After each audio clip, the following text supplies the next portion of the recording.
Hey everybody, it's Angela, and I am back with another process video now that the holidays are over. I can get kind of back into my scrap room and back into a little bit more of my normal routine. And so this is a layout I'm doing of some pictures of my daughter-in-law here, and she's holding a parrot. And it was when she and her husband went on a cruise in the Caribbean, and they had stopped and they were holding these parrots, and I just love the colors of it, and I love the big parrots and the big birds and everything. So I'm going with, she's got a teal shirt on in the photo and he's got a purple shirt, and then the birds are really colorful. So I decided to go with some more jewel tone type of papers. And I've got this paper here, and it's a Cocoa Daisy Simple Stories paper, and I liked it. It wasn't too busy. And then I'm using this beautiful stamped image from Olga from Little Blue Button Stamps, and it's this image. I've used it before on a card, and I'll try to link my video of the card that I made with this below. But I just love the little bird image in there, so I colored the bird to kind of be the same color as the parrots that they're holding.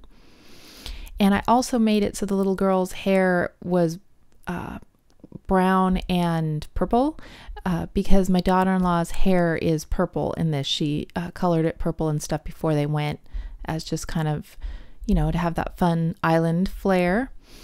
And so I also colored it with colored pencil, because I had someone ask me the last time what I used to do it, and I just used Prismacolor pencils to color it in. So this is kind of the color scheme I'm going for. I had a scrap of that splashy paper, and now I'm using the back of the paper that I used to map my photos just as a pop of yellow on there. So I'm just kind of going with kind of a layered squares and rectangles, and kind of lining everything up pretty much straight, nothing off kilter or anything. And I had this scrap of purple paper that I had cut out on my Big Shot back when I did my New Orleans Mardi Gras album. So I had that purple left over, and I really wanted that touch of purple. So I matted it on that. I'm just putting a little bit of foam tape underneath it, just to give that some lift. And the paper that I chose to mat the photos on, I chose it to have a little bit of white to help pull out the white in the background behind that stamp, just to be a little bit of continuity. So now I have a little bit of purple washi tape left over from my Mardi Gras album as well, because I don't have a lot of purple elements. So it was fun to be able to pull these out and use them again. And then I have a little bit of greenish blue washi tape. And these are some Dear Lizzy thickers, and I didn't have any like purple ones, which I think would have been the best to use. And I didn't have a yellow that would go with that bright yellow, so I had to go with these kind of teal ones. It was either teal or black, and I thought the black stood out just a little bit too much. And the photos are pretty dark because they were taken inside, so I didn't really want to, you know, play it up even more, how dark they were. And then I ran out of G's, so, and there's my hubby has come to interrupt me. And so I'm gonna lay this title out the best I can, and then I'm gonna fashion my own G out of what's left. Here I am. You could tell I talk with my hands. So there, I think my husband is still distracting me, and I think I realized my camera is still running after a little bit, and I'm like, shut it off. There we go. So I come back, and for the G on making, right now I have an upside down B, and then you'll see here in a minute how I change and alter that B to look more like a G.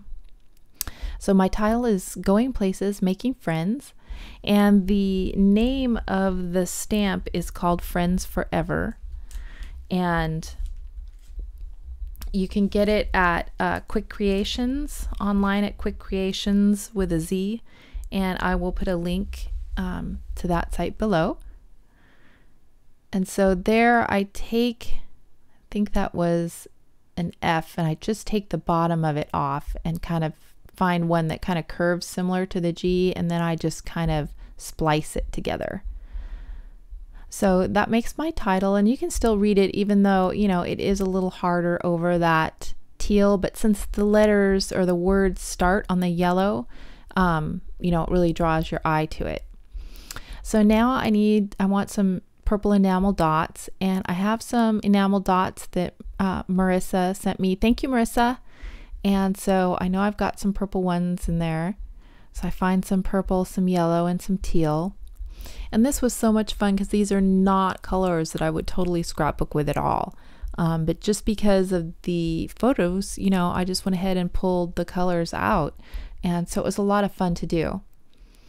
So I pull out some enamel dots that match my color scheme, and I also put the asterisk from the thickers in those enamel dot clusters as well. So I'm just going to use my glossy accents to glue that down. And then I'm liking this, but you know, it needs more. It's still a little plain. And so I went and I found the other sheet of that purple that matched that, because I just thought it needed more of that purple throughout. So this is a piece of paper from Hot Off the Press, and I'm just using my border punch to do a scallop border on it. And then I'm going to just put a little bit of purple scallop border right where the title starts, right there behind that yellow, and that'll again help draw your eye to that first line of the title, and pull in a little bit more of that purple from the mat. That just kind of helps balance the whole thing out. So I slip that under there, and then that's looking way more balanced to me. And then I also have these rub-ons. I look on my desk to see what else I have, and I have these rub-ons, and there is like a little teal geotag that I place over the title,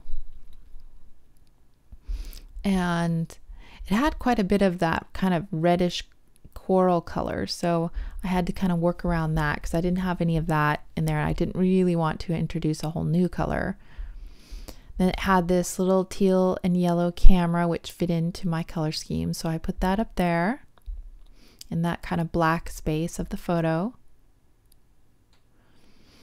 And then this one is the journey begins here, and so I just kind of put it there to lead your eye into the photos. It has a little arrow next to it, and it's again got the teal and the yellow color. And it's just a subtle thing, you know, just helps add a little more interest to the overall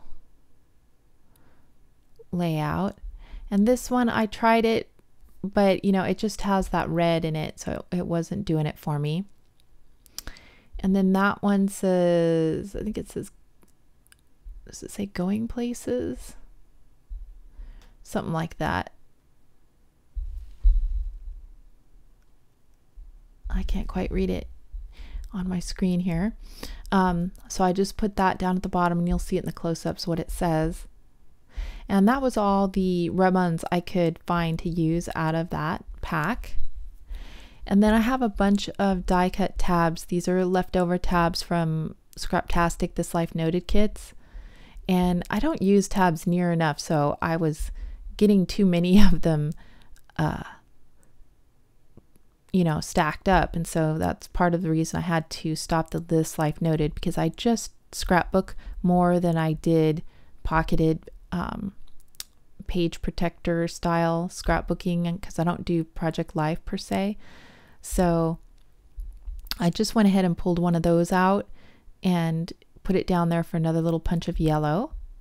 And I'm going to look up on their Facebook page exactly where they were and when, and I'll write it on the tab there. So there's that beautiful stamp by Olga. And then there's my little cluster of enamel dots and the washi tape and the rub-on. And I've got my title.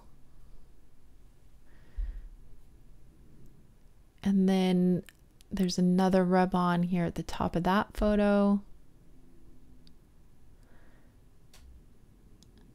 Sweet Escape, that's what that says. And then some more washi tape and the thickers. And so there you go. That is my finished layout, and I really enjoyed doing it with this color scheme. And like I said, I also really enjoyed being able to use another one of my stamped images on a scrapbook layout. So don't forget, those aren't just for cards. And if you have any questions or anything, just leave me a comment below. Thanks for watching, guys. Bye.